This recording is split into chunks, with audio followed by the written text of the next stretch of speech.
Hello दोस्तों, आज हम डिस्कस करने वाले हैं स्टैटिक चार्ज, इलेक्ट्रिसिटी, इन सब से क्वेश्चन कम पढ़ते हैं, पर पार्ट है हमारा तो हमें पढ़ना पड़ेगा।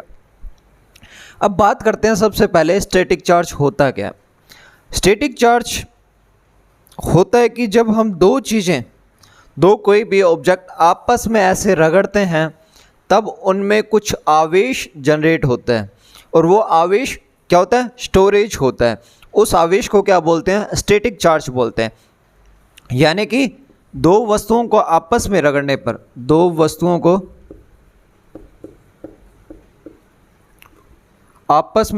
पर, रगड़ने पर कुछ आवेश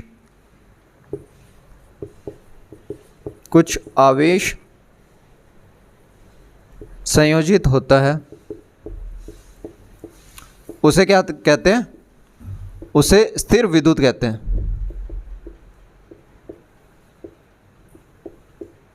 ठीक है, ये बात जब पता चली तब एक साइंटिस्ट आए जिनका नाम था बेंजामिन फ्रैंकलिन। क्या नाम था? Benjamin Franklin. उन्होंने बोला, दोस्त आप एकदम सही बोल रहे हो, पर यह चार्ज होता कैसा है? सबसे बड़ा क्वेश्चन था। अब जो क्वेश्चन करेगा वही काम करेगा। बेंजामिन फ्रैंकलिन ने क्वेश्चन किया, एक साल बाद में बता दिया। एक साल बाद में क्या बोला उन्होंने? एक साल बाद में बोला कि इस स्थिर विद्युत में ना, स्टैटिक चार्ज में ना, दो तरह के आवेश होते हैं। इस स्टैटिक चार्ज में दो तरह के आवेश होते हैं। कौन कौन से? एक पॉजिटिव, दूसरा नेगेटिव। सबने बोला ओके डन। इन्होंने इसके साथ एक और बात बताई। इन्होंने बोला कि जो पॉजिटिव चार्ज है, अगर मैं एक पॉइंट पर पॉजिटिव चार्ज लगाता हूं और दूसरे पॉइंट पर भी अगर मैं पॉजिटिव चार्ज लगाता हूं, तो ये दोनों एक दूसरे को क्या करेंगे? रिफ्लेक्ट करेंगे। ये एक दूसरे को धकेलेंगे। ये क्या करेंगे? एक दूसरे को धकेलेंगे। पर अगर मैं एक तरफ नेगेटिव और एक तरफ पॉजिटिव चार्ज लगाता हूं किसी भी पॉइंट पर, तो वो क्या करते हैं? एक दूसरे को अट्रैक्ट करते हैं। ये बात बोल दी। अब साइंटिस्ट ने भी मान ली, क्योंकि उन्होंने प्रैक्टिकल करके दिखाया था। अब ये सब करने के बाद उन्होंने एक थ्योरी दी, electron transfer theory. Benjamin Franklin की एक थ्योरी आई थी, इलेक्ट्रॉन ट्रांसफर थ्योरी। जिससे पहले केमिस्ट्री में अपनों ने क्या पढ़ा था? आप में से काफ़ी बच्चे पढ़ के भी आए होंगे या नहीं पढ़ के आए होंगे, तो मैं बता देता हूँ। वैसे मैंने पढ़ाया है पीरियोडिक टेबल में, आप मेरी क्लास देख लेना पीरियोडिक टेबल की। अब क्या होता है, हमारा पॉइंट ये है कि इलेक्ट्रॉन का ट्रांसफ़र कैसे होता है। इलेक्ट्रॉन का ट्रांसफ़र, केमिस्ट्री की बात कर रहा हूँ। फिजिक्स में क्या बोलते हैं? चार्ज का ट्रांसफ़र बोलते हैं। ठीक है, चार्ज किसका बना होता है? इलेक्ट्रॉन का बना होता है। ये तो सबको पता है ना। हाँ, तब जब हम केमिस्ट्री में एलिमेंट पढ़ते हैं तब हमें क्या पढ़ते हैं कि एक आउटर लेयर होता है। जैसे सोडियम के आउटर लेयर में इलेक्ट्रॉन फ्री कितना रहता है? सोडियम का एटॉमिक नंबर 11, इसका एक इलेक्ट्रॉन फ्री रहता है, क्योंकि 2 8 1 का पेयर बनता है।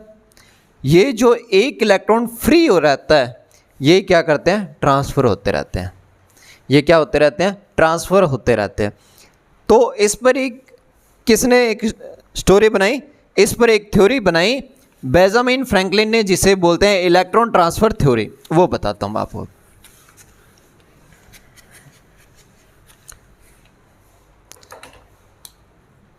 Electron transfer theory.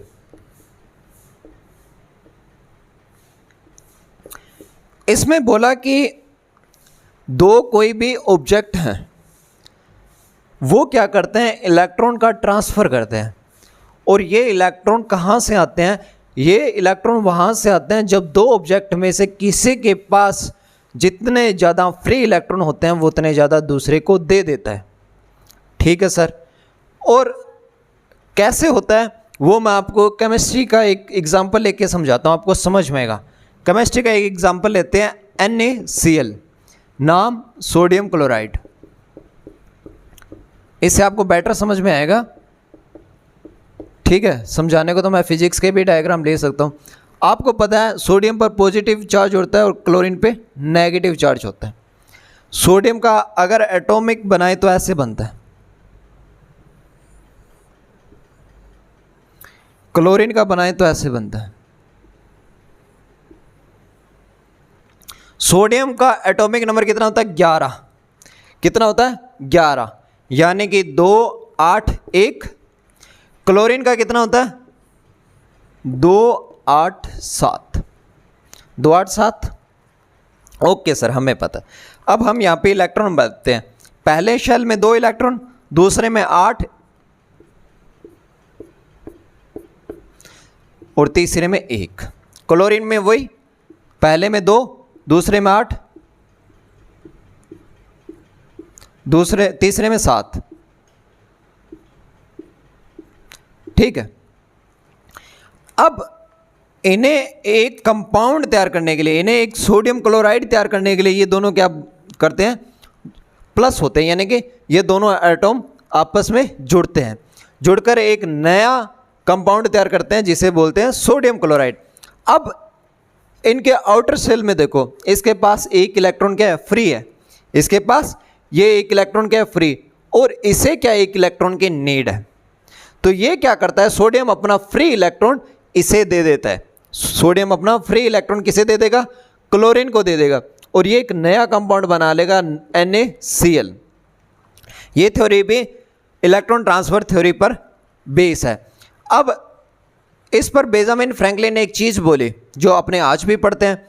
इसने बोला जो एटम इलेक्ट्रॉन देता है, जो एटम इलेक्ट्रॉन देता है उस पर पॉजिटिव चार्ज, और जो एटम इलेक्ट्रॉन लेता है उस पर नेगेटिव चार्ज होता है। क्या बोला? कि जो परमाणु इलेक्ट्रॉन लेता है उस पर धनावेश, और जो परमाणु इलेक्ट्रॉन देता है उस पर धनावेश, और जो परमाणु इलेक्ट्रॉन लेता है उस पर ऋणावेश आता है। तो ये क्या थी? ये थी इलेक्ट्रॉन ट्रांसफर थ्योरी। ठीक है, ये क्या थी? Electron transfer theory. अब अपने आगे बढ़ते हैं, आगे अपने पढ़ेंगे पृष्ठ तनाव में आवेश। ठीक है, वो सब पे अब अपने डिस्कस करते हैं। अब हम डिस्कस करेंगे आवेश का पृष्ठ तनाव। आवेश का पृष्ठ तनाव, आवेश का पृष्ठ तनाव। ठीक है, क्या डिस्कस करेंगे? आवेश का पृष्ठ तनाव। अगर इंग्लिश में बोले तो surface density of charge, surface density of charge. अब इसको ऐसे समझो आप, ये कोई भी एरिया है, ये क्या है? कोई भी एरिया है। इस एरिया में जितने इलेक्ट्रॉन, जितने आवेश, ये कोई भी एरिया है, इसमें जितने भी इलेक्ट्रॉन या आवेश की मात्रा होती है, जो क्वांटिटी होती है, उसे क्या बोलते हैं? उसे बोलते हैं आवेश का पृष्ठ घनत्व। अगर डेफिनेशन की बात करें तो किसी एकांक क्षेत्रफल में उपस्थित आवेश की मात्रा को क्या बोलते हैं? पृष्ठ घनत्व बोलते हैं, आवेश का पृष्ठ घनत्व बोलते हैं। किसी एकांक क्षेत्रफल पर, एकांक स्तरीय क्षेत्रफल पर उपस्थित आवेश की मात्रा,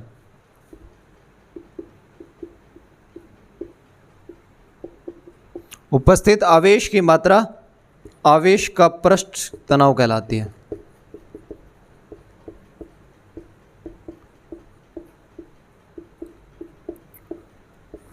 कई बार एग्जामिनर पूछ लेता है कि आवेश का पृष्ठ तनाव किस पर निर्धारित होता है, या आवेश का पृष्ठ तनाव को प्रभावित करने वाले कारक कौन से हैं?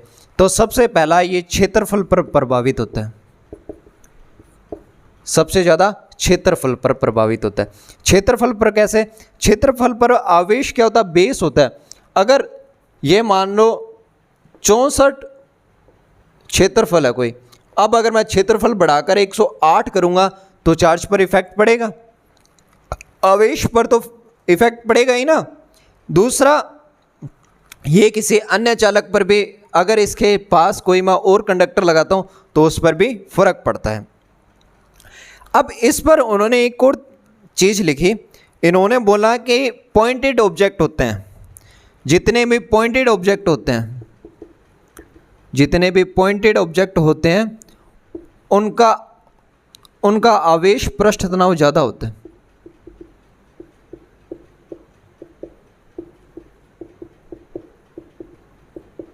कैसे? ये कोई भी आप और ये कोई भी आप ये चीज़ लो। अब क्या होता है, यहाँ पर तो आवेश ऐसे होते हैं, मतलब थोड़े अलग होते हैं, विखंडित होते हैं, पर यहाँ पर आवेश क्या होते हैं, संचित होते हैं और ये एक भाग में संचित हो जाते हैं। इसलिए पॉइंटेड ऑब्जेक्ट पर क्या होता है, आवेश ज़्यादा होता है।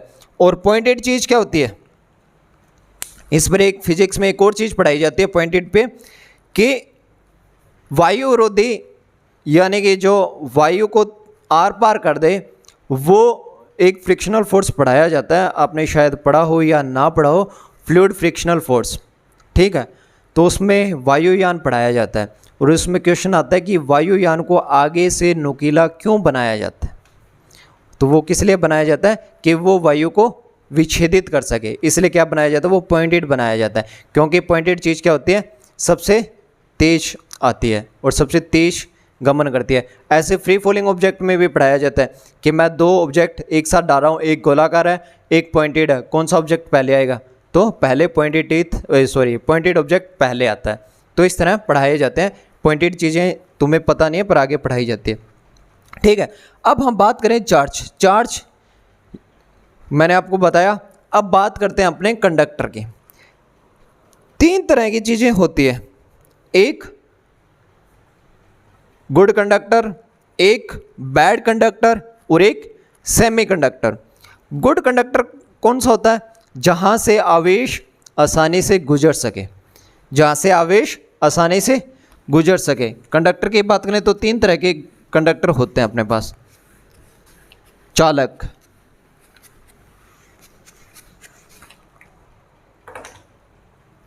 तीन तरह के कंडक्टर होते हैं। गुड कंडक्टर, सुचालक। सुचालक कौन, जिसमें से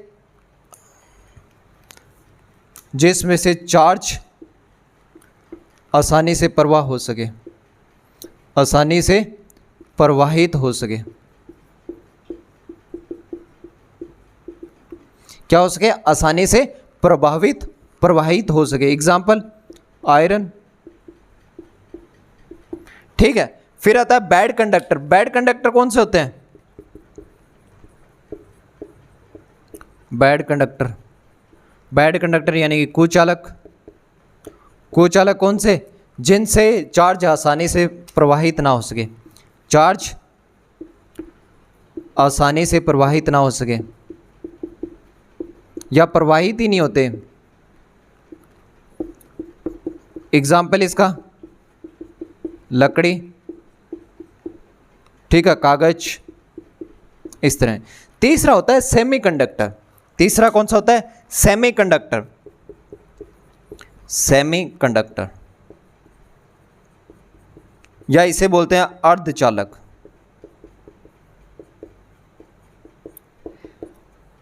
सेमीकंडक्टर में क्या होता है, जब ये प्योर होते हैं तब तो चार्ज का ट्रैवल नहीं होने देते। जब ये प्योर यानी कि अपने प्योरिफिकेशन रूप में होते हैं तब तो ये चार्ज का ट्रैवल नहीं होने देते। पर जब इनमें कोई भी अशुद्धि मिला दो या इनका कोई भी टेम्परेचर बढ़ा दो, तब ये क्या करते हैं, चार्ज का ट्रैवल करना शुरू कर देते हैं। जैसे इसका एग्जाम्पल है जर्मेनियम और सिलिकॉन। तो अर्धचालक क्या होते हैं, शुद्ध रूप में आवेश का प्रवाह ना होने दें तथा अशुद्धि मिलाने या ताप बढ़ाने पर चार्ज का प्रवाह होने दे। एग्जाम्पल सिलिकॉन और जर्मेनियम।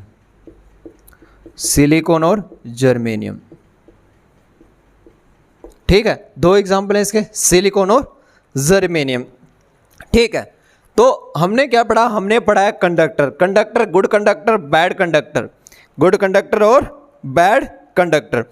सबसे अच्छा गुड कंडक्टर कौन सा है, कई बार क्वेश्चन पूछा जाता है। सबसे गुड कंडक्टर है सिल्वर, सबसे गुड कंडक्टर सिल्वर है। ठीक है, हमने पढ़ा गुड कंडक्टर बैड कंडक्टर और सेमी कंडक्टर। ठीक है, इसके बाद में नियम आता है कूलम्ब्स लॉ।